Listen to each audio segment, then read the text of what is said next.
Olá, eu sou Tássia Silva e esse é o quadro Explique Direito. Bom dia a todos. Quem já segue aqui o programa do Álvaro sabe que já há meses nós temos esse quadro aqui do Explique Direito. E desde que começou a pandemia, nós estamos tratando de assuntos relacionados a esse problema que todos estamos vivenciando. Nós vamos tratar hoje aqui dos impactos dessa pandemia nas relações de trabalho. Infelizmente, em razão desse isolamento social, da determinação governamental de fechamento de lojas, de empresas, nós temos um quadro aí, um cenário de dispensa de muitos trabalhadores, né? E isso vem impactando a nossa economia, isso vem impactando aqui a nossa sociedade, não só a sociedade miguelense, claro, mas brasileira como um todo. Estou a todo ouvido, doutor Marcos. Doutora Tássia, muito obrigada pelo convite, agradeço. E sempre vou me colocar à disposição da senhora e do programa Tribuna Livre, né, do grande locutor Álvaro, para que a gente possa tratar desses temas. E aqui eu acho importante a gente tratar do tema com relação a duas medidas provisórias, que é a medida provisória 927 e a 936, né? A medida provisória 927, doutora Tássia, ela modifica alguns institutos do direito do trabalho. Os institutos passam a vigorar, pelo menos no período de pandemia, da forma prescrita nesta medida provisória. Esta medida trata do teletrabalho, da antecipação de férias, da concessão de férias individuais, da concessão de férias coletivas, trata também de mudanças nas regras administrativas de segurança do trabalho e saúde, né? Ela trata também de disposições sobre a questão do Covid-19 com relação a ser ou não doença ocupacional, que teve inclusive uma mudança há pouco tempo agora pelo STF, e diz outros procedimentos. Vamos, a princípio, tratar do teletrabalho, né? Esse período de pandemia está exigindo isolamento social, está exigindo que a maioria das pessoas, sempre que podem, fique em casa. E aí o teletrabalho é uma ferramenta, é uma forma de trabalho que, com essas mudanças, passou a ser uma diretriz exclusiva do empregador. O empregador pode determinar o teletrabalho e só basta comunicar ao empregado 48 horas antes que, a partir daquele momento, ele vai trabalhar em home office, geralmente em sua residência. Como era antes? Para que houvesse o teletrabalho, né, o contrato ele se inicia presencialmente, fisicamente na empresa, e de uma hora para outra é necessário o teletrabalho. Mas só poderia acontecer o teletrabalho com um acordo entre as partes. Teria que ter uma modificação no contrato de trabalho de forma expressa que autorizasse o teletrabalho. Hoje é prerrogativa do empregador. Basta que, de forma escrita ou até mesmo por informação através de WhatsApp, qualquer tipo de informação eletrônica, dizendo que a partir de 48 horas ele vai ter que estar fazendo o teletrabalho. Aí você me pergunta, Marcos, mas como essa pessoa vai fazer teletrabalho se ela não tem uma mínima condição de fazê-lo? Então, Exato. assim, isso. Então, tudo que o empregado precisar vai ter que ser entregue pelo empregador. O custo também desse teletrabalho, é claro, né, tem que ser pelo empregador, né? Então, assim, se ele tiver que ter uma internet mais rápida, tiver que pagar alguma internet mais rápida, tiver que utilizar um computador, tudo isso vai ter que ser feito pelo empregador. Então, é a primeira mudança. Teletrabalho, 48 horas antes informou, ele é obrigado a fazer. É prerrogativa do empregador. E a qualquer momento pode se retornar à atividade presencial também por alternativa do empregador. Tá bom? Então, esse é o primeiro tema. O segundo tema trata de férias, e é interessante aí, essa questão das férias, tá? Verdade. As férias, qual o objetivo das férias? O objetivo das férias, principalmente para que o trabalhador possa ter um repouso, né, anual após um ano de trabalho, né, possa estar junto com a sua família, possa viajar e tudo, mas ela tem também uma perspectiva de, vamos dizer assim, a palavra, do trabalhador recarregar as pilhas, né?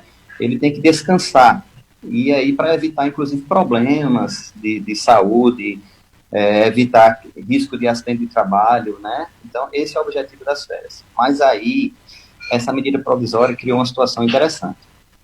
Olha bem, férias sempre foi uma prerrogativa do empregador.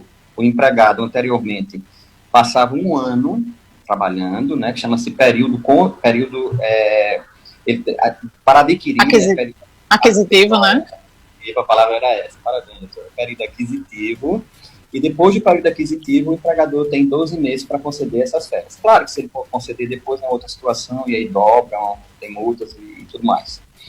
Então, assim, atingir o período aquisitivo, dentro do período concessivo, o empregador, diante do que ele precisa lá do seu quadro pessoal, ele pode conceder as férias. Então, é assim que funcionava anteriormente.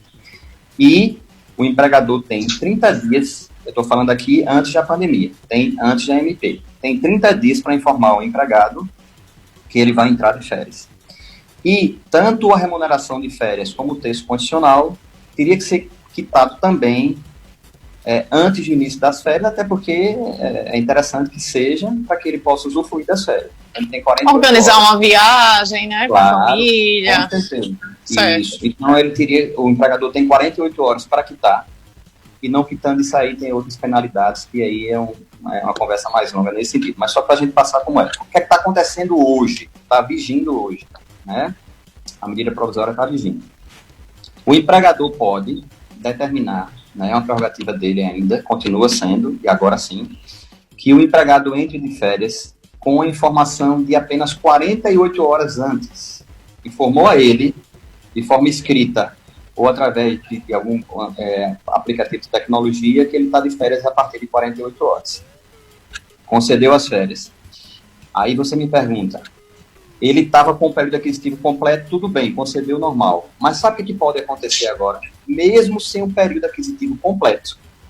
Vamos supor que o empregado tenha entrado na empresa em janeiro e só tenha cumprido agora esse período aí, vai completar 5 meses de período aquisitivo. Ele pode entrar de férias sem completar o período aquisitivo.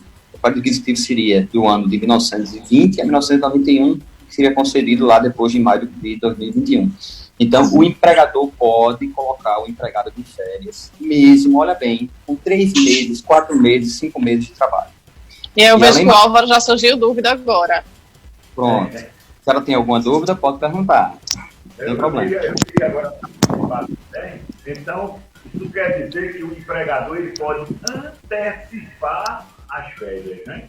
O senhor está falando aí que só tenho 3, 4, 5 meses, o empregador ele pode dar minhas férias, mesmo se eu tenho direito, eu tendo 3, 4 meses, 5 meses de carteira assinada. Mas também, se eu já tiver 2, 3 anos de serviço, minhas férias só vencia em outubro, ela pode ser antecipada. É isso, né, doutor? Exatamente, Álvaro, excelente pergunta. Ela pode ser antecipada. Então, assim, as férias que só poderia ser possível antes da pandemia, a partir de maio do ano que vem, quando começaria o período concessivo, ele pode antecipar essas férias. E mais, olha bem, ele antecipou, o empregado tem 4 meses de férias, ele já antecipou uma e ainda pretende manter o empregado de férias. Pode? Pode. As férias de período aquisitivo, vamos supor, 2021, 2022, que sequer o empregado adentrou no período aquisitivo, pode ser concedida. Só tem um porém. Período aquisitivo completo, ou início de período aquisitivo, férias por determinação do empregador. Férias que não deu início ainda ao período aquisitivo, exemplo, 2021, 2022, tem que ser por acordo, tem que o empregado concordar. Se ele não concordar, não pode. E o interessante que eu falei no início, que as férias têm um objetivo também de saúde. Agora você imagina, o empregador concede 3 férias agora, a primeira 2021, 2022, 2023, 2024, 2025. Só em 2025 é que esse empregado, teoricamente, poderá ter a férias. É claro que vai acontecer de ações judiciais nesse sentido aí. Tenha certeza disso. Mas está o doutor Marcos, outro problema que eu vislumbro também é da permanência desse contrato de trabalho. E no caso, se lá na frente o empregado for dispensado, como que fica essas férias, né, que foram antecipadas? Quer dizer, antecipamos férias de 2021 e 2022, por exemplo, mas em dezembro ele é colocado para fora da empresa. E aí? Aí, no caso, esse valor vai ser descontado da rescisão dele? Como que fica? É interessante a pergunta. Eu ia complementar e vou chegar na pergunta da senhora. Com relação à remuneração de férias, eu disse anteriormente que o empregado, antes pandemia, antes da MP, ele, no início das férias, quer dizer, antes mesmo das férias, 48 horas antes, o empregador era obrigado a pagar a remuneração, que seria o salário dele, mais o texto de férias, como a senhora bem sempre havia uma programação de férias, com a família, tudo isso daí. Né? Com a MP, concede as férias, ele pode pagar a remuneração na folha de pagamento, no mês subsequente, até o 5º dia útil. E olha lá, 1/3 ele pode pagar, eu digo pode, porque ele pode pagar antes, normal, como era antes da MP, mas ele pode pagar até 20 de dezembro de 2020, que é a data limite para pagamento do 13º salário, da metade do 13º salário. Aí a senhora me pergunta, a MP fala o seguinte, aquilo que tiver pendente, vamos supor que ele não pague o terço de férias, e ele dispensa o empregado em outubro. Então, aquilo que tiver pendente, no momento da rescisão, ele tem que pagar. Eu, particularmente, entendo, pela pergunta que a senhora fez, como advogado militante, principalmente de reclamante, que aí vai caber sim o pagamento, mesmo que ele tenha pago o valor da remuneração em 1/3. Eu entendo e vou pleitear isso para os meus empregados, né, para os meus reclamantes, a dobra. Agora, isso é muito novo, sabe, doutor? Isso aí vai ter uma discussão tremenda, né? São problemas que não foram analisados e vislumbrados quando da realização da medida provisória. E aí, como sempre, a bomba vai estourar no judiciário e vai acabar o judiciário tendo que resolver essas questões que surgirão, né, dos casos concretos. Com certeza. Outra situação com relação à situação da medida provisória é a situação da possibilidade de o empregador deixar para pagar as parcelas do FGTS de abril, maio e junho em um momento posterior, né? E até mesmo em 6 parcelas sem qualquer multa, sem qualquer juros. Aí a senhora pode me perguntar, e aí, se o empregado for dispensado agora em abril, ou for dispensado em junho e o empregador requereu esse parcelamento, ele tem que pagar, né? Independente, né? Tem que pagar. Outra situação com relação a essa questão da medida provisória de 2020 é a questão do banco de horas. Eu vou voltar um pouquinho porque tem a ver com férias, a questão dos feriados. Pode antecipar feriado também, doutora. Então, vamos supor, tem o feriado de 1º de janeiro, é feriado. Então, o empregador vai dizer ao empregado, isso é prerrogativa do empregador também, que o dia 1º de janeiro, olha bem, para aquele empregado vai ser amanhã. Ele não vai trabalhar amanhã, porque o feriado de 1º de janeiro ele vai compensar agora. E ele depois tem que trabalhar no dia 1º de janeiro. Tá? E aí surge uma dúvida diante disso que o senhor coloca. E aí ele trabalhando dia 1º de janeiro, houve essa antecipação para agora, ele vai trabalhar dia 1º de janeiro, esse 1º de janeiro será dobrado, ele vai receber em dobro? Doutora, eu sempre digo ao advogado que pleiteie. Tem que pleitear. Verdade. No meu entendimento, sim. Como eu estou falando, o advogado da empresa vai dizer que não é devido, né? Mas quem trabalha para reclamante vai pleitear. Agora, tem que ser para o procedimento escrito e tem que estar constando lá quais os feriados que vão ser antecipados. Eu falei 1º de janeiro. E aí, vamos fazer uma pergunta. E o feriado de 12, eu acho que é 12 de outubro, o dia da padroeira do Brasil, né? Sim. Acho que sim. Feriado religioso, pode antecipar? Pode. Mas com anuência do empregado, tá? Porque tem a questão da guarda da religião, né? Esse dia pode ser muito importante para aquela pessoa, então só pode antecipar o feriado religioso se houver a anuência do trabalhador. Tem que ser por acordo, não pode ser imposição e assim, do empregador. Lembrar os nossos ouvintes, como eu sempre digo aqui, que isso tudo que a gente está falando é a título de informação, de esclarecimento, para que as pessoas conheçam dos seus direitos, mas a gente sabe que, infelizmente, a realidade do trabalhador brasileiro é de submissão ao que o empregador está pondo. Então, qual a orientação que a gente dá aqui? desse trabalhador se munir, né, guardar todas essas informações e essas provas, porque tudo isso será discutido numa possível reclamação trabalhista que um dia ele quiser ajuizar em face desse empregador. Porque se a gente for discutir agora com o empregador, o que é que o empregador vai fazer? Vai rescindir aquele contrato, ele não quer discutir.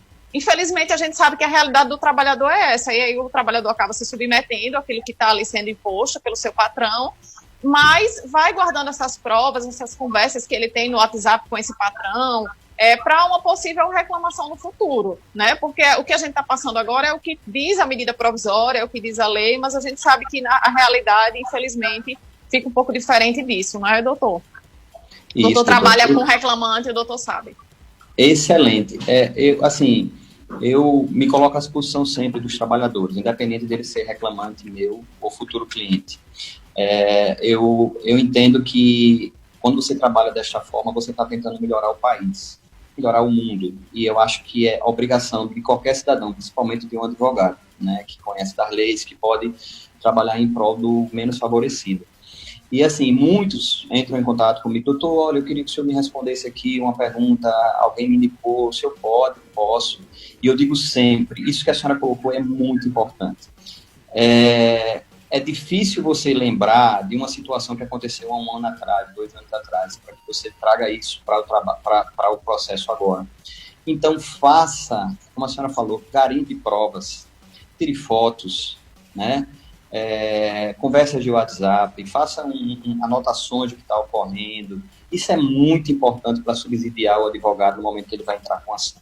Tá? Então, assim, é muito importante. E quando eu falo aqui que isso tem que ser feito através de acordo, a gente sabe que nunca acontece assim, ou pelo menos assim, é mais difícil acontecer. Eu vou me retratar um pouco. Existem empresas corretas, eu acredito que seja a grande maioria, mas a gente sabe também que a imposição muitas vezes prevalece, né? A gente vai conversar um pouco sobre a outra medida provisória, e ela é clara: qualquer suspensão de contrato de trabalho, qualquer redução de tempo, de carga horária, tem que ser com a anuência do trabalhador. Mas, assim, eu recebo muitas mensagens dizendo assim, doutor, disseram que eu não vá mais amanhã porque eu vou receber através do programa de seguro-desemprego. Depois eu vou até explicar essa situação de seguro-desemprego com relação a essas parcelas, porque não é uma parcela de seguro-desemprego. O seguro-desemprego ele tem norte para cálculo de parcela, não para percepção. Então, a senhora colocou uma situação muito importante aí, doutora. Observe as informações importantes, assista um programa desse tipo, assim, senhora, continua elogiando e tem que ser, porque a gente precisa elogiar essas atitudes, tanto da senhora como do Álvaro, para que as informações cheguem de forma limpa, clara ao trabalhador. Então, a gente está aqui para isso, tá? Então, tem essa questão do FGTS, tem essa questão do seguro-desemprego, e uma situação muito grave que eu acho nessa medida provisória é a suspensão de exigências administrativas com relação à segurança e à saúde do trabalhador, né?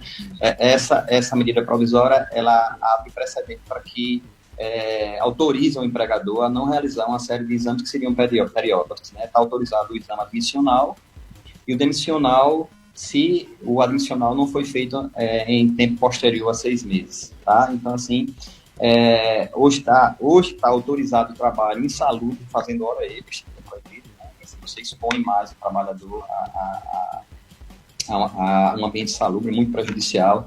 Está autorizado, inclusive, se você adentrar no intervalo interjornada, não caracterizar a hora extra, colocar isso como banco de horas. Então, é uma situação assim que tem que ser olhada com muito cuidado pelas empresas, porque pode, é claro, adoecer o trabalhador e ele vai entrar com ação. Né? É ruim para o trabalhador, porque adoeceu, e vai ser ruim para a empresa, porque ela pode ter aí ter que pagar, né? E às vezes as condenações são pesadas. Para você ter uma ideia, doutora, essa medida provisória, graças a Deus, o STF, em decisão recente, derrubou isso, né? Ela diz aqui com todas as letras que a contaminação por Covid-19, né, a princípio não pode ser considerada como doença ocupacional, a não ser acontecendo o nexo causal. Aí você pergunta, o que é isso? Que história é essa toda aí? Tá? Com relação a essa questão de doença ocupacional, a gente sabe, né, que existe e pode existir a responsabilidade da empresa pela doença adquirida. E a regra é que a empresa não seja culpada. O empregado tem que provar que adoeceu, claro, pelas condições para que ele foi submetido na empresa. E com relação a algumas empresas que têm o risco acentuado, né, por exemplo, uma empresa de vigilância, se acontece alguma coisa, que Deus o livre com o empregado dela, não precisa provar, só basta mostrar ao judiciário que aquela empresa, quem trabalha lá, corre risco, inclusive, de morte, para que se caracterize como doença profissional. Então, o que era que essa MP queria? Por exemplo, um enfermeiro que estivesse na linha de frente, a gente tem que parabenizar esse pessoal, aproveitar aí para parabenizar esse pessoal, um enfermeiro, médico, que estivesse na linha de frente nos hospitais, é evidente que o risco de contrair o vírus é muito maior da pessoa que está trabalhando em uma situação menos grave. Então, essa MP dizia com todas as letras que não se poderia configurar a doença proporcional de forma presumida. E aí o STF depois saiu.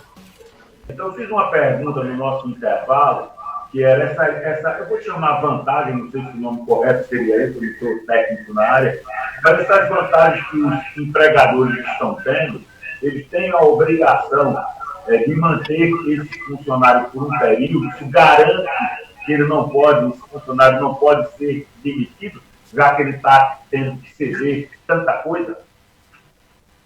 Excelente pergunta, Álvaro. Olha bem, todas essas mudanças que houve e foram abrangidas pela MP, que eu acabei de comentar, 927, não traz qualquer segurança ao trabalho. Olha bem que eu vou falar agora, com relação a essa medida provisória 927. Concessão de férias antecipada, antecipação de feriados e outras situações que eu comentei agora, não traz qualquer garantia de emprego para o trabalhador, relativo a essas situações aí. Agora, tem uma outra MP editada, que eu acho que podemos adentrar nela, que é a MP 936, que trata justamente da suspensão do contrato de trabalho ou redução da carga horária desse contrato de trabalho. E aí, acontecendo essa suspensão ou essa redução, pelo período da suspensão ou da redução da carga horária, o empregado adquire, após o retorno ao trabalho, o mesmo tempo que ele ficou com o contrato de trabalho suspenso, ele tem como garantia de emprego, ele tem uma estabilidade provisória nesse sentido aí. Então, assim, essa medida provisória específica, ela tem como objetivo, isso aí foi dito pelo próprio governo, que é a preservação do emprego e da renda, tá? 936. E, além de todas aquelas medidas que foram tratadas na MP 927, para a gente encerrar o assunto, que não traz nenhum tipo de garantia no emprego, né? Essa medida provisória, a 936, também traz, caso seja concedido ao trabalhador, na verdade não é uma concessão, né? Na verdade é uma suspensão do contrato de trabalho ou uma redução da carga horária. Se for suspenso o contrato de trabalho, salientando que a suspensão está limitada a 60 dias, e a suspensão acumulada com a redução da carga horária está limitada a 90 dias. Então, assim, o contrato pode ser suspenso, né? O empregado e o empregador, a palavra que eu vou falar agora é interessante, através de acordo. Infelizmente não está acontecendo isso. Está havendo uma imposição. O empregador, a grande maioria, volta a frisar, existem excelentes empregadores que fazem tudo na norma, mas tem empregadores que estão dizendo ao trabalhador, vá para casa, quem vai lhe pagar agora é o governo. Tá? Então, quando ele diz isso, que ele avisa que o empregado vai receber um valor através do governo, a suspensão do contrato de trabalho, que pode ser por até 60 dias, 30 mais 30, completo em 60 dias. Como é que ocorre isso? O empregador, em comum acordo, como já disse, faz um contrato escrito individual, porque existia dúvida se podia ser feito de forma escrita individual. Eu vou chegar a um ponto, porque tem certos trabalhadores que não podem ser de forma individual. A grande maioria dos trabalhadores que tem renda até 3.135, essa suspensão vai ocorrer através de contrato escrito e individual. Como é que funciona isso? Fez o acordo, o trabalhador vai para a sua residência, né, ficar distante da possibilidade, pelo menos reduzir a possibilidade de uma contaminação, da disseminação do vírus, e ele vai ficar em casa, não é teletrabalho, não é home office, ele não pode voltar para a empresa para fazer qualquer tipo de atividade, ele está com um contrato suspenso, o empregador não pode estar ligando para ele, dando ordem, não pode estar fazendo nada. tá? Ele pode ligar para saber como é que ele está. Está tudo bem com o senhor? Está tudo jóia? Ótimo.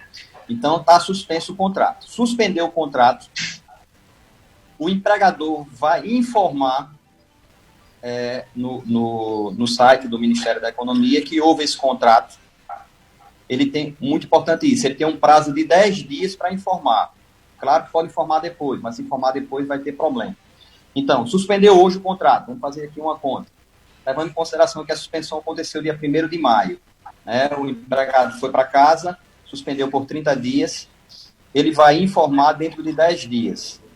Então, conta se ele informar dentro de 10 dias, para fim de recebimento, o dia 1º de maio, 30 dias depois, dia 1º de junho, o trabalhador está recebendo na conta dele. Não é uma parcela do seguro-desemprego, não. O seguro-desemprego tem como base de cálculo, depois eu posso explicar melhor isso. Mas aí, suspendeu o contrato de trabalho, o empregado está em casa, com 30 dias ele recebe. Qual é o problema do empregador informar depois de 10 dias? Vamos supor que ele informe dia 15 de maio. 15 de maio. Quando ele informa dia 15 de maio, só vai começar a contar o prazo para a suspensão do contrato de trabalho, se ele informou depois de 10 dias, a partir do dia 15 de maio. Ele só vai receber dia 15 de junho. Quem vai pagar o empregado de 1º de maio a 15 é o empregador.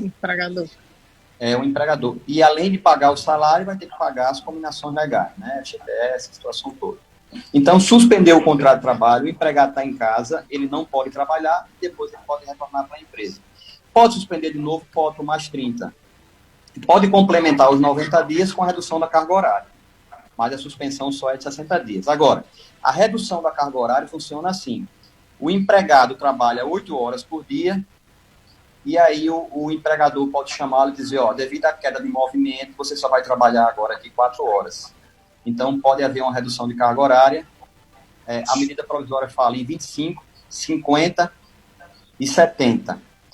Esses índices utilizados pela medida provisória são índices que o governo criou, mas nada obsta de ter uma redução de 40, ou de 60, ou de 80.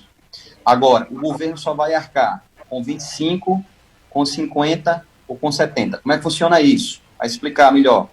Vamos utilizar aqui um valor, inclusive esse valor que eu vou utilizar, e o governo utilizou quando ele explicou essa medida provisória, mas ele ultrapassa o limite do seguro-desemprego, só para ficar a conta redonda.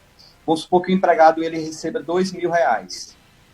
E aí ele tem uma redução de 50% da carga horária. Seria 1.000.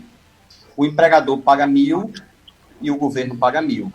E aí complementa o salário da pessoa. Não está suspenso o contrato. As demais combinações do contrato, FGTS, tudo isso tem que ser quitado.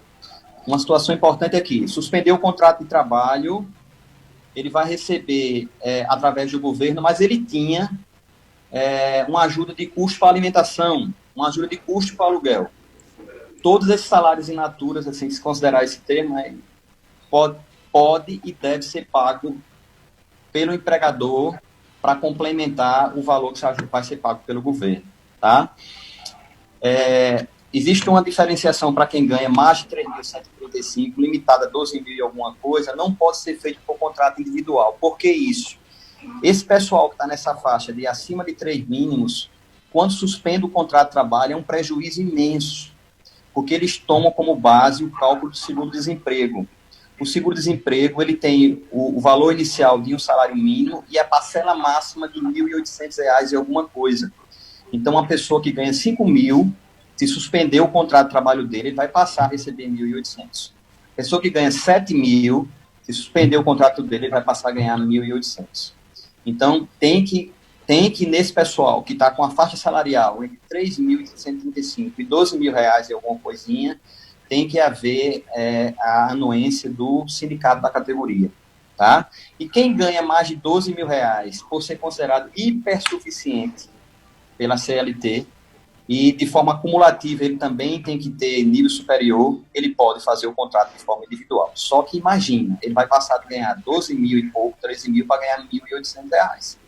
Então, como se diz que é por acordo, é evidente que o trabalhador não vai querer, né? Então, essa medida provisória veio para assegurar, suspendendo ou reduzindo a carga horária do contrato de trabalho do pessoal.